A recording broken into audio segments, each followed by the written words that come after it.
Welcome to Unpacking Autism with Reena Anand, the podcast where stories are shared, hearts are touched, and we grow together in empowerment to help our autistic children thrive. Hi everyone, thanks for joining today's podcast. I am delighted to be having this conversation today with a wonderful lady called Maria Asnaghi, and I will be talking a bit about why she's been so impactful in my relationship with Evie and in Evie's development at school. A bit about Maria. She's from Argentina. She came to the UK when she was 21. She's married with 3 children. She's extremely fit. I always see her rollerblading around locally, and she loves to exercise, and she's an incredible artist. And I only learned this recently about her. It just deepened my immense respect that I already have for her. But she used to foster children, and in particular teenage mothers and their babies. So it was, I was really touched to read that, actually, because I think, and it makes sense actually when I think about how much love that she's given to Evie, that actually there is so much love within her. She also has a degree in sports science and coaching studies. And in 2010, she started to volunteer at our local school. And she used to support 2 children, and then became full-time in around 2017, and has continued to support children on a one-to-one basis, which is how I got to know her and how she formed a relationship with Evie. So over those years, Maria has done training, lots of training, and worked with agencies, language therapists, autism trainers and experts. And as if that wasn't enough, she has now also started her own dog grooming business, which I'm pleased to say is going really well, and is able to kind of tailor her hours around her daughter's schooling. So the reason I've got Maria on today is because she was Evie's TA. And I passionately believe in having effective triangulation between school and home for our children to really thrive. If children, for Evie certainly, if he was given a different message at school than he was getting at home, that would just cause confusion and a lot of upset for him. And a key part of that effective triangulation was the interventions and the support that he received from Maria. And what I really noticed was that there was like a whole other level of kind of interest and love that she had for him. And she brought out incredible talents and gifts within him.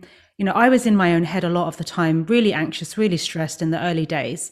And I learned from Maria techniques about how to help Evie regulate, manage his emotions, things that she would do to him when he was having a meltdown, because she was quite critically involved at the earlier stages of his autism diagnosis when he really struggled socially, really struggled to manage his anger and his feelings.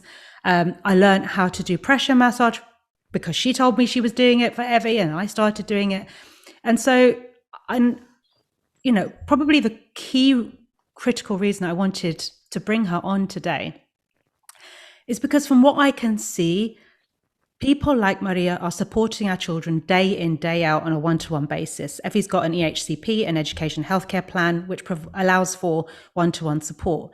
And so it seemed so obvious to me to have her involved in key decisions around him, how he was, what he would be doing at school. And it really made me wonder when I saw that wasn't happening. So everything I would find out, like the touch point was the teacher, but not the TA. But the TA is the teaching assistant is the person who is always with your child. So it really made no sense to me. And so I've brought Maria on today, firstly, to share her experience of the support she has given to Evie to help any parents out there who, might be thinking about what more they could do, but also the importance of nurturing that relationship with your child's TA, and also feeling empowered to ask the teachers to involve your child's TA in really key decisions and meetings, because in my mind, like they are in that space in terms of social and emotional regulation, they are the expert. So that's my kind of intro, and welcome, Maria, and thank you very much for giving me your time today. Thank you, Reena, for having me. And yeah, I'd love to hear from you. Firstly, like, what is it about working with children with additional needs that really kind of inspires you, and what is it that you love about that? So when I started working with Evie, I found very interesting his behavior and everything, and challenging. And I do like a challenge. So I just wanted to like get to know this child. How can I stop that behavior? What can I do? So the first thing I did was digging into his interests, like gymnastics, for example. So if he was a bit hyper, I would say, okay, let's just do a little bit of gymnastics. And I do like gymnastics. So I will be on his level, basically doing roly-polies on the floor. Of course, I'm not asking other TAs to do that. But I felt that I was connecting with this child. I was doing exactly the same, and he will be telling me, okay, now you do it. Okay, I do. So it could be art as well. I found that sitting next to a child with needs that loves art and expressing whatever he feels on a piece of paper, then I will sit next to this child and I will start drawing. And that's my other passion, art. So I will try to draw anything, copying from a book. And this, I find that they engage. They start talking to you, they calm down. So you really need to find what the key that will connect you with this child. And I think I found it with Evan many times. Obviously, what works today might not work tomorrow.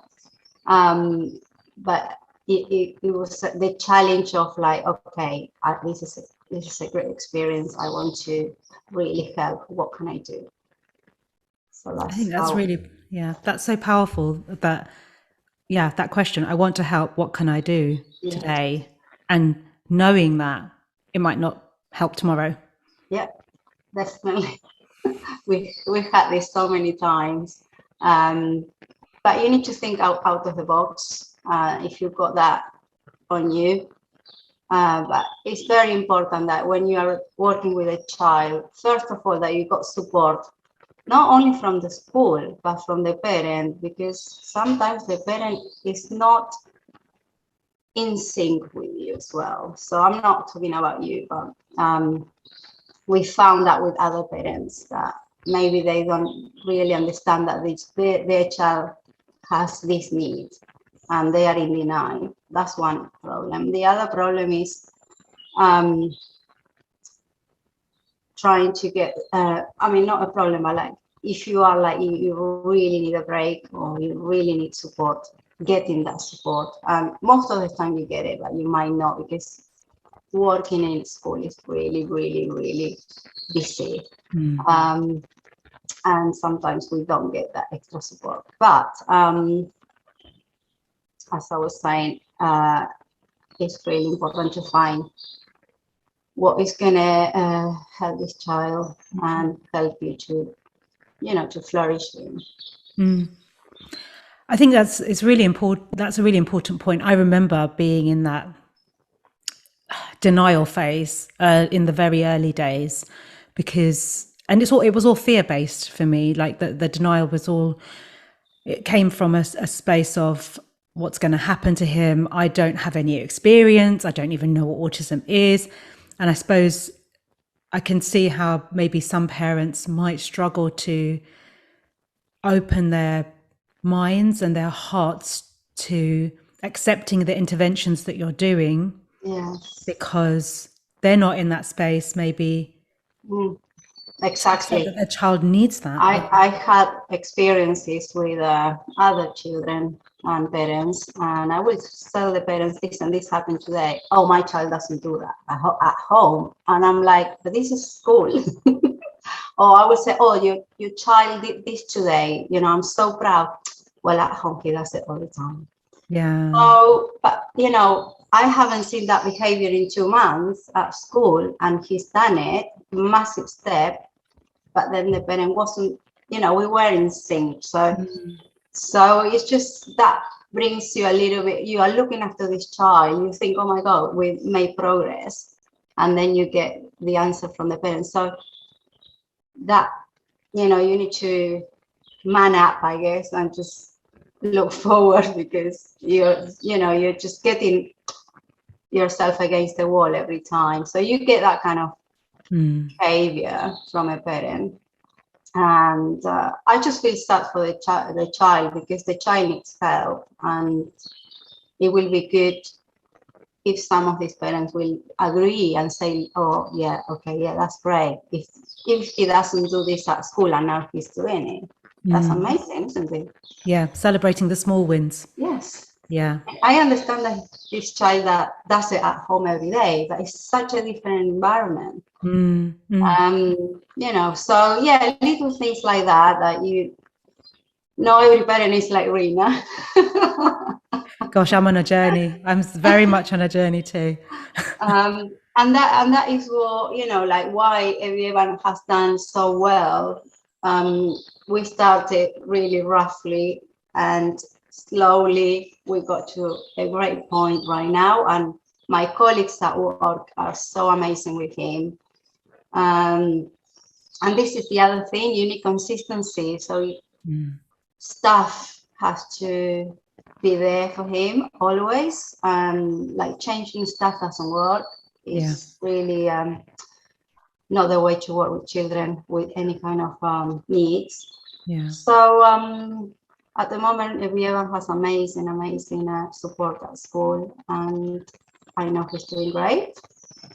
Yeah. But I know that the TAs are really, really caring and involved with him, like I was. Yeah. And I think, I guess I can't labor that point enough, that it's not easy for you, because you may have parents who are not in sync with you.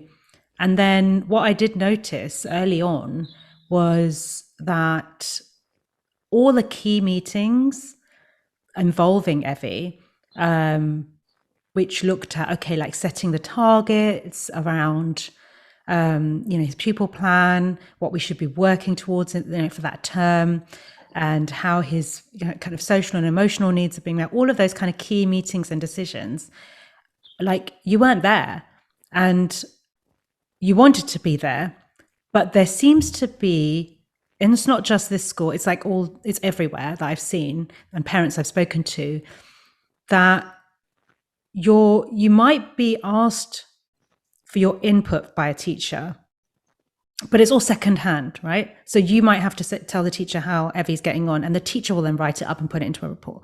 And I know I've never really understood that, because the person who's with him, like day in, day out, managing the meltdowns, helping him regulate his feelings, is you.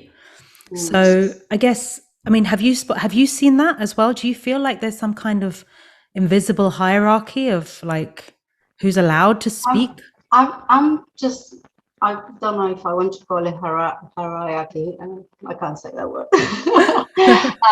But it must be something that is set. Like they follow by the by the T. This is what we do. This is how it's done. All throughout schools. And this is what I'm thinking. I've got no idea. And we are just there just to fill a form, because I do remember reading his plan.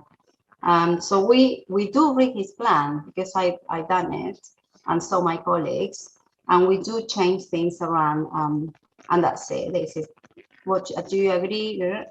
And that the teacher will be dealing with that plan. And personally, I would like to be there, not to write a plan or anything, but just to, if there is any question from the parent, or to answer it, or but I think they're following a procedure more than she's doing it because she's the teacher, or he's there because he's the headmaster. Yeah. That's my personal, I think this is what's happening. Yeah. So maybe it will be nice to say, okay, let's change this and maybe invite the TAs. Yeah. Yeah. I mean, I just remember when you were his TA that I would, yes, I'd get the update on how he's doing academically from the teacher, but then I would always hang back until you were free and ask you how his day had actually gone, like the actual detail, because you were the one who knew all that. Yes. And what I realized with Evie as well, that for him to do well academically or to concentrate in class, and by well, I don't mean like really high marks or anything. I just mean sitting down and doing the work that the class needed to do and getting through that without getting too upset. He had to be in a good place emotionally and mentally. And all of that background work you were doing with him is what enabled him to be able to do what he needed to do classwork wise. So, yeah, I think for me, like once I got that, because I think also there's sometimes I've seen this from other parents as well. They're like, oh, but they're not reading as fast. Oh, but they're not doing this. And there's like really focusing on what their child isn't doing and comparing them to a child who doesn't have those same needs, instead of asking the questions like, is my child feeling emotionally safe, psychologically safe? Are they feeling comfortable? Do they feel happy in themselves? Like, you know, and I just think that's a really important part. Yeah, and I can add to that that this is for like every child at school. Every child has to be in the right frame of mind to learn. Yeah. God knows, you know, sometimes they come with any problems from home or a little brother, whatever, has upset them or things like that from any kind of child. So can you imagine if your child who has, you know, any needs also is not in the right frame of mind, it's not going to learn. It's not going to learn. So you need to address that first in order to sit down and take anything that's happening around you. So I would normally at the beginning of the day, I wouldn't sit with him and wait for the teacher. I would probably do some movement, some, you know, stretching or climbing or something like that, just to change the mood if there was any mood. But also I knew he was he came in a bad mood because you told me. Yeah. Which is great. But sometimes the parents just drop the child and they leave. So you don't have that. Oh, we started really badly this morning. We don't have that from every parent. So I guess also depends on the parents. Are they interested in getting really involved? Do they really want to tell what's happening at the beginning of the morning to the TA, you know? Yeah. So I thought it was quite helpful because you knew that he needed to calm down before anything. And it could be anything from like he had, you know, like he had a row at the playground 2 days ago and he's still dragging this from 2 days ago. So like sorting that out, and then he will just sit down and learn. Obviously sometimes doesn't last a long, you know, doesn't last a whole hour, but he will be able to do his work. So definitely it helps. It helps to know, you know, from parents, and even the child might know you. So yeah. I think it's a really important point, actually. I still do, actually, but it's perhaps less so now. But in those days when you were his TA, I would have to tell you, okay, this morning he had a meltdown about this. It was almost today this is the issue. Today he didn't want to wear this. Today he had, you know, his brother upset him because he called him a name, or his brother broke his Lego model. He's really unhappy because, you know, I lost my temper with him because he was taking so long to get his shoes on. And I think that for parents, it's really hard because as a parent, you always feel like you're being judged, and you have to get into this place of, I've messed up. I know that, I own that. And I'm just going to share with you that this happened this morning. And it's coming at it from a place of, you know, what is going to serve my, going back to the question you asked earlier, what's going to serve my child today? Me not telling you is not going to serve him. Just because I want to protect my ego is not going to serve him. Definitely. You know, and I think for parents, you know, we put way too much pressure on ourselves to be perfect, whatever perfect is, because I don't think it actually exists. And if we can just put that aside and just ask that question of what can I do for my child today that will help them get off to the best possible start. And that might mean admitting that I shouted at them. But And you know, it happens in every house. This is it. Yeah. It happens like I was saying this morning, I'm doing my daughter's hair and I'm using pins and I just put a pin maybe too hard. Oh, and it's a drama. Oh, you did it on purpose. And I have to deal with that all the way to school. You know, how do I break that? So before we left, okay, we are going on the scooter today, and I don't change anything. She forgets about that. I try to stab her with a pin, and this is it. This is how we leave to school. yeah, And it's a big drama. So I am sure it happens in every household, but people don't go to school and say, listen, this happened this morning. I've done it maybe a few times that she was crying, but I am always very honest, and I probably talk too much as well. But other people don't. They just don't tell you what's going on. yeah. They don't really know. Yeah. Yeah, I agree. I think, you know, we just sometimes get so caught up in maintaining a persona, and actually it's so much effort to do that. Just be. Yes. No. I mean, I'm so, you can tell my emotions. Every time I go to school and like to work, and like if I got a long face, oh, are you okay? No, you know. But other people might say, yes, I'm fine, and they're not fine. Yeah. So you talked a bit about so some of the stuff you've done with Evie. So you talked about you know, starting his day with movement, you know, doing the roly polies with him, which is just incredible, and you know, some of the artwork you would do with him. Are there other? Do you remember any other kind of techniques that you also used to help him regulate? Just in case, Yeah. I mean, what I found really useful was one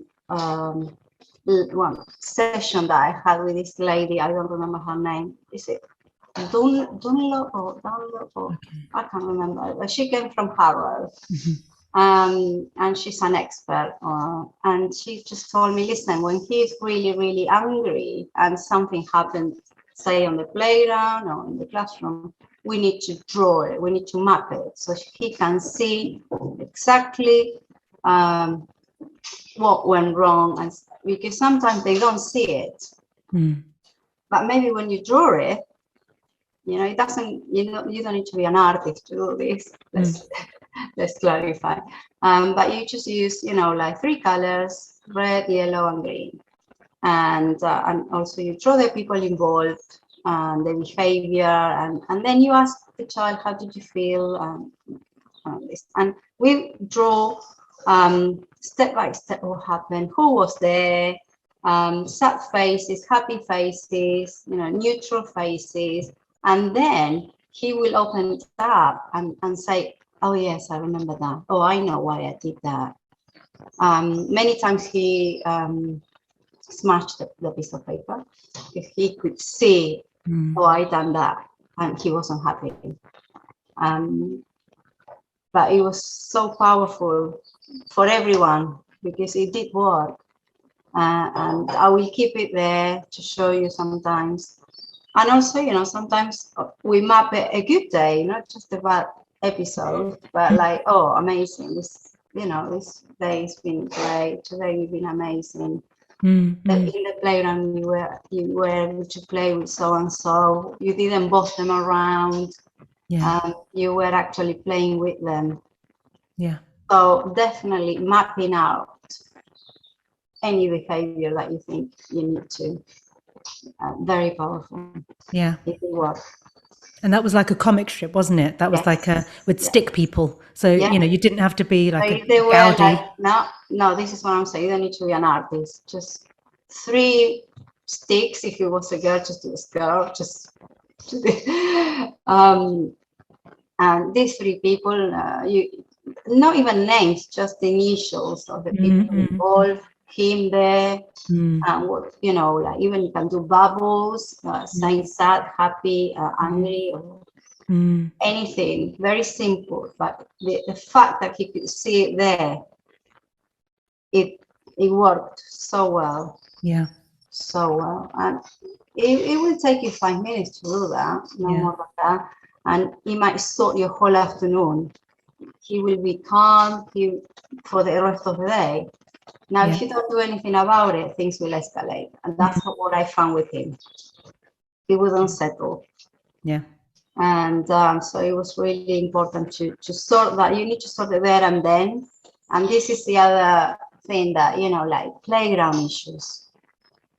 You have to sort them out there and then. Yeah. If you can. Obviously, the playground is, because there is no structure there. And there is no one-to-one following you. Yeah. You are quite free there. And for some children, and a lot of children find the playground really challenging because they don't know what to do. They don't know what to do. And when they get in trouble or they do something that, or somebody's not playing with them, or they're not invited to a game, or they tell them no, or they get really frustrated. And it happens to any child. So when this happened to a child with needs, it really is escalating to a level that you need to sort it out as soon as possible. Yeah. And I think we found that with Evie too, didn't we? That when he was most dysregulated at playtimes, but that would, if, like you said, if it wasn't dealt with, would completely derail his afternoon, and he couldn't engage in any work, and he would be really angry. And I could see it from his face. The minute I would pick him up, he would have this like face like thunder.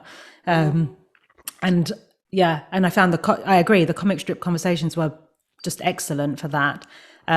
Work for him, definitely. Yeah. It's a strategy that I will recommend.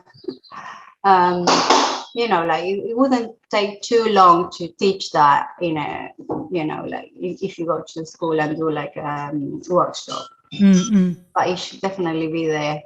Yeah. And I think just for the parents who might be wondering, okay, so what were the challenges Evie was having socially at playtimes? What were some of those problems? So mainly, Evie has an amazing, talent. So he would like things perfect. If he's gonna do, for example, he would choose some people to do a play. He will write the script, which is like mind-blowing. And then he will give the script to every child there, and they have to learn it, and they have to do it the way he says that they have to do it. So can you imagine, Joe, the other children, like, they just want to go and run around, play it, or... So after a while, that if they don't join in and do their part, he will get really angry. Yeah. Really angry. So yeah, that was our challenge. We had to stop that because he wasn't getting anything back from these children. If he did, it wasn't perfect. They didn't know the script. And same with dance. He will do a dance routine and he will be like practicing. He's amazing at routines, making up routines. I mean, he's got so much talent. But obviously, when you're a 7-year-old and you have to follow this talented child, and after a while, you're just like, oh no, I want to play something else, and you run off. Yeah. He couldn't take that. Yeah. He really struggled, didn't he, with people who, I guess, on the things that he was interested in, couldn't keep up. They couldn't keep up with him, and he found that really challenging. So we had many issues in the plan, and even like if you follow him, because we I don't know if it's happening, but we did have to be shadowing him quite a lot. Yeah. It will still happen because he was not happy with us following him. Yeah. You know, you have a teacher like all the time, and he's like, "Don't follow me. I know you're watching me." You know, so Yeah. it's a bit upsetting for him Yeah. because I didn't feel comfortable following him all the time. Yeah. But in a way, I have to, Yeah. because other children were getting upset. Mm. Mm. And it was just to make sure that we break that before it happens. And I just wanted him to just like enjoy the playtime rather than feel like he was followed. I think the best thing for him was to match with other child that was like running around, and he found that in one of the girls there. Yeah. And I think he was like quite happy to play with these children. And also these children were easy to manage for him. They wouldn't challenge him. Yeah, he doesn't like people who question his authority. So anybody will like challenge him, like, oh no, I don't want to do that, or I could do it better. He will not like that, and he will focus more in like, okay, I can manage these children. Yeah. They will follow me. Yeah. So he will try to play with those because he knew they wouldn't challenge him. Yeah. He's very it's always kind of also like what he wants to do. Yes. So if someone would be like, okay, we'll do your thing, but maybe then we could do like my thing, he'd be like, no. We're only doing my thing. And if you sign up, you're signing up for life. Yeah. Right? This is a lifelong commitment. Yeah. You don't break that contract. It's not like that. For him, it's like black and white, all or nothing. Oh, he will Best start friend playing or the foe. game. You know, he might agree, oh, we play your game. Halfway, he will like, okay, now, no, I'm telling you the rules are like this. So he will straight away, halfway, try to make it his way, and then it will be a fight there and then. Like, I'm not, no, you're supposed to be playing our game, and now you're not. That was the main issue in the playground with the Evan. Yeah. And he takes it personally, doesn't he? So if someone says no to him, or they've started playing and then they've not, then for him that's like, oh, you know, you've really hurt my feelings. You promised you would play with me. You promised you'd be part. Yeah, it was the end of the world. Yeah.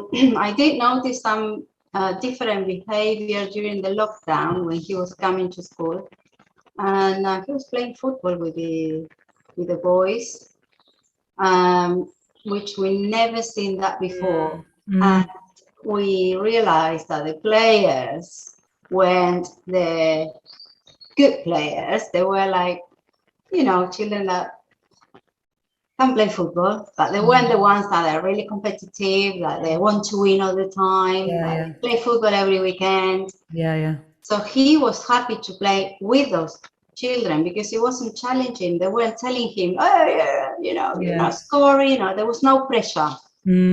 Yes. There was no pressure to be a superstar. And I couldn't believe it. I was like, you know, I've been with him for 3 years, and that was like a breakthrough. Yeah. Obviously, when the lockdown ended, we went back to square one. Yeah. Because all the good players came and dominated the football. But you could see how the behavior can change when you got other children.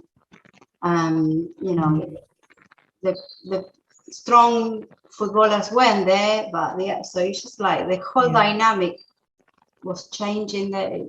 Amazing to see how everything changes with a group of kids. He has really exacting standards for himself. Like for him, you can't operate at 70, 80%. You're either 100% or nothing. And that's still one of my kind of the things that we're working on the most, because he, like with art, when he'd do artwork, if there'd be a mark somewhere. Yeah. And you'd be like, but actually that whole picture was amazing. But for him, he just focuses so much on what's wrong and not all the amazing stuff, you know. And we're really conscious about praising like the effort he puts into stuff rather than the end result. It's a shame, but you know, he will get there. I think he's growing. And every year he will get these tools to manage, like Yeah. actually I need to see the bright side. I'm actually great at this. Yeah. And getting him to practice saying it. And I'm kind of saying to him, you don't have to believe it, but just say it to yourself, because if you say it to yourself enough, you will start to believe it. Yeah. We need to change that mental narrative that's going on in your head that says, I'm not good enough.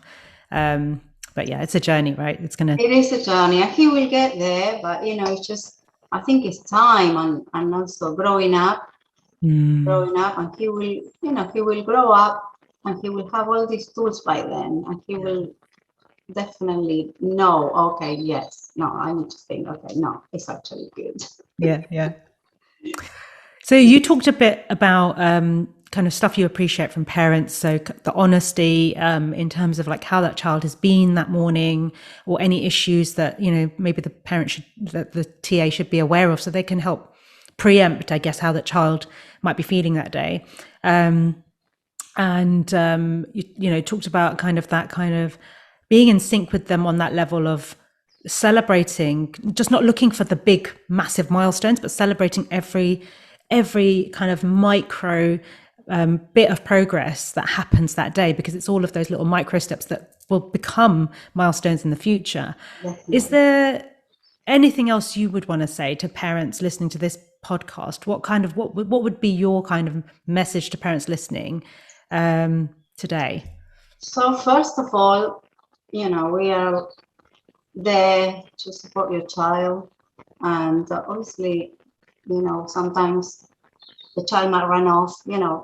We are not chaining your child to us, and I found that sometimes parents are like, oh, why you weren't there, or that, but we're 100% there looking after your child, and so are all my colleagues, and the school is amazing, and they have to deal with so much from like top to bottom, but we are there to look after your child. I would say, connect with us, tell us what's happening. It's really good to have a home book link. So you could say what's happened at home, that your child might not, come to school not happy. Sometimes the parent, works, so you don't see this parent. Even like pick up or drop off, you don't see this parent. So maybe a book will be good. So I had that with many children. Yeah. And also, don't be shy. Ask questions. Ask what this happened. What she did. What did she do? Like what was great today. Anything. I do prefer to talk every day of what happened. A month later. Any concerns, anything, write an email if you can see the teacher or the TA, or if you're not there. Yeah. Definitely keep in contact with the school. But we are obviously doing the best there for your child to flourish. I don't know what else to add. I think that's loads. I think that's amazing. Yeah. I think it's a perfect place to end. And I hope that parents listening to this episode will feel empowered to do that, to ask for what they need. And that, if you don't ask, right, you'll never know the answer. And yeah, the TAs that, like yourself, are just so dedicated and work with so much love. So yeah, thank you so much for giving me your time today, and a really personal thank you always. I mean, I say it to you, but I don't think I'll ever stop saying it, that I credit so much of Evie's development to the fact that you didn't just watch him or look after him. You were like right in there with him, right in there, unearthing those issues, really That's getting very powerful. Yeah, very powerful to get to the core of that child as much as you can. Yeah. Thank you. It was always a pleasure, and we always see each other on Fridays. Unpack. And And yeah, you never know. I might meet him again in the future on I'm my 1 day a week. I'm sure he would absolutely love Yeah. to have you back. I know in a heartbeat, but I think it helps him to know that you're really local as well. Yes. And that Evie's very like he doesn't express his emotions. Kind of, that's just one of his facets, I guess, of his autism. That I know who he really loves, but he's not that kind of, oh, hi, I love you so much, and hugging and No. kissing. That's like, if anything, he actually thinks kissing people is like the most unhygienic thing you could ever do. If ever, I like, even this morning, I gave him I kissed my finger and touched it on his nose, and he was just like, oh, why are you putting your saliva on me? And it's like, God bless. but I know he loves you. So, Oh, and that, great. it takes a particular type of person to get into his heart. So, yeah. Absolutely. No, definitely. And I love him back. So it's always nice to see him. And, it's lovely, lovely, lovely to see him every morning and wave at him. Yeah, it makes me smile. Thank you. Well, thank you for having me, Reena. Thank you. You've been listening to Unpacking Autism with Reena Anand. Podcast artwork by Creative Stripes. Editing by Adam Jones Lloyd. And music by autistic musician Paul McGowan.